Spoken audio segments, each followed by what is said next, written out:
Good morning, students. In our last class, we have started vocabulary of the lesson. Oliver asked for more. So today we are moving to the grammar part. So if you see in your textbook,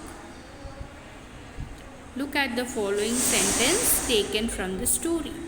The boy is a fool, said the gentleman in the white waistcoat. The boy is a fool, said the gentleman in the white waistcoat.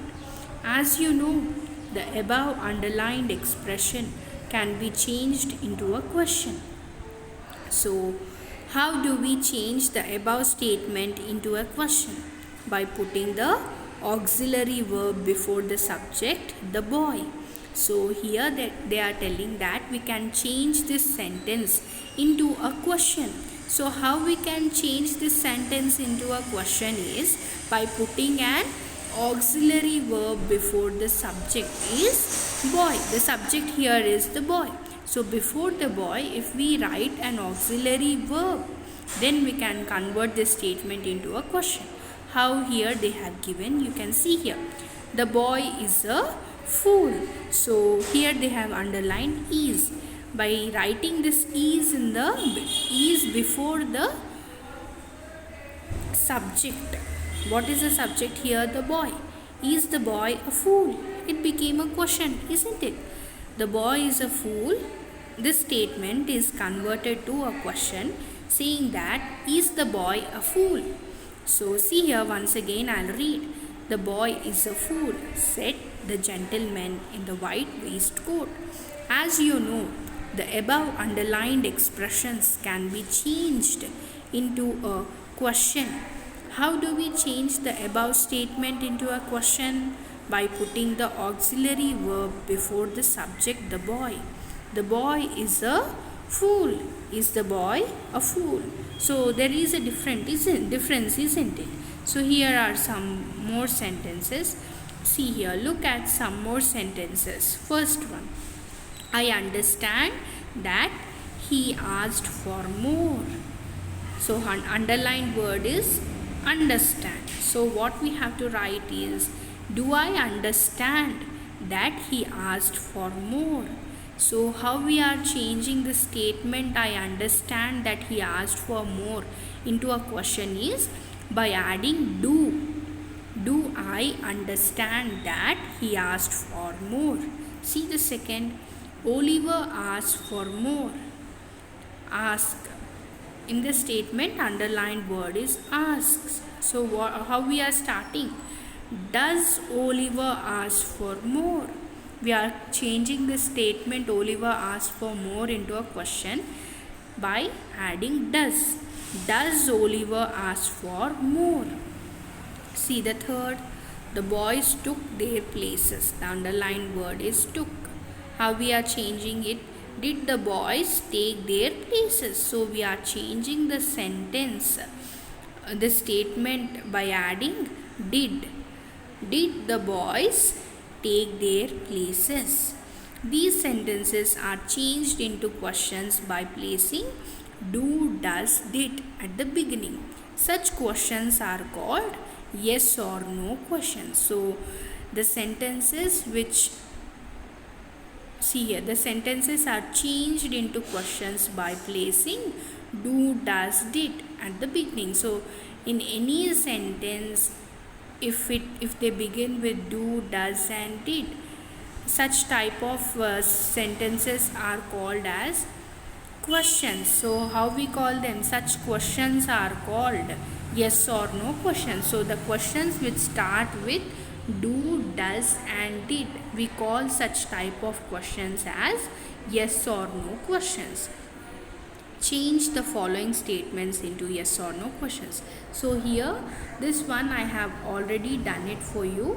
I want you to write them neatly with the help of a pencil in your textbook, and then you write in your notes. So don't write spelling mistakes. See carefully and write. See the first. Oliver was frightened at the sight of some gentlemen. Oliver was frightened at the sight of so many gentlemen. So how I have changed? I have written Was Oliver frightened at the sight of so many gentlemen? I have changed the sentence, the statement into question by writing was in the front. Was Oliver frightened at the sight of so many gentlemen? See the second, you are an orphan. How we will change this into question is by writing are in the front. Are you an orphan? You are an orphan. Are you an orphan? See the third, you say your prayers every night. So how we will be changing it into a question is by writing do in the front. Do you say your prayers every night? Do you say your prayers every night? We are questioning them, isn't it? Fourth, you will pick Oakham tomorrow morning. How we will change this into question is you have to write will in the first. Will you pick Oakham tomorrow morning? Will you pick Oakham tomorrow morning? See the fifth. Mr. Bumble rushed into the room. How you are changing it? By adding did. Did Mr. Bumble rush into the room? Did Mr. Bumble rush into the room? See the sixth. They can devour the big bowl. How I am changing it? Can they devour the big bowl? So I am writing can in the front. In the beginning of the sentence I am writing can. Can they devour the big bowl? I am questioning them. Seventh, boys have generally excellent appetite. Have boys generally excellent appetite? So I am writing have in the front. Have boys generally excellent appetite? Second, read the following sentence taken from the story. You were brought up by the parish, weren't you? In this sentence, weren't you at the end is called a question tag. Question tags are used to get information or confirmation. The question tags are positive if the statements are negative. And if the statements are positive, question tags are negative.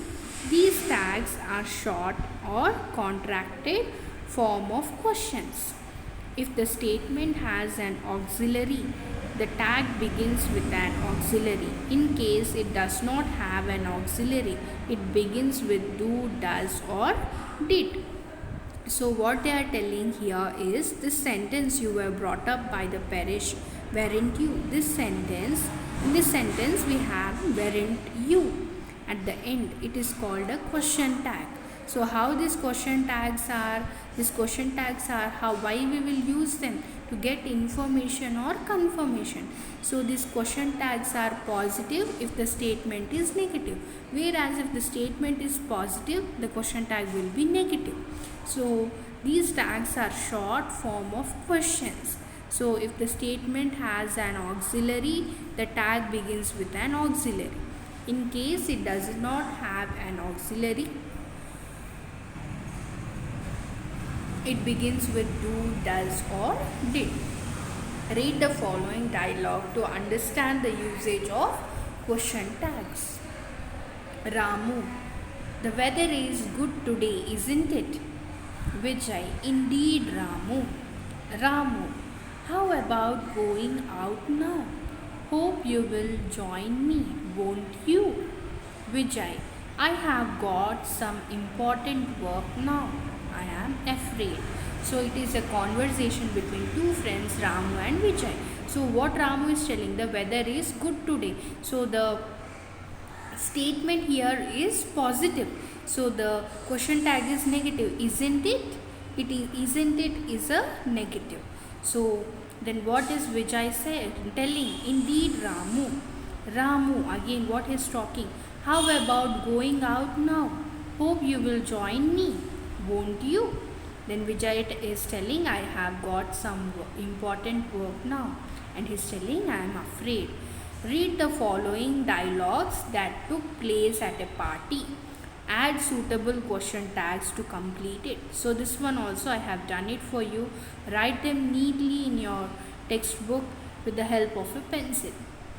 Rohit, hi, I have met you before, haven't I? So in that blank you have to write haven't I, because the statement is positive here. That's why you have to write haven't I.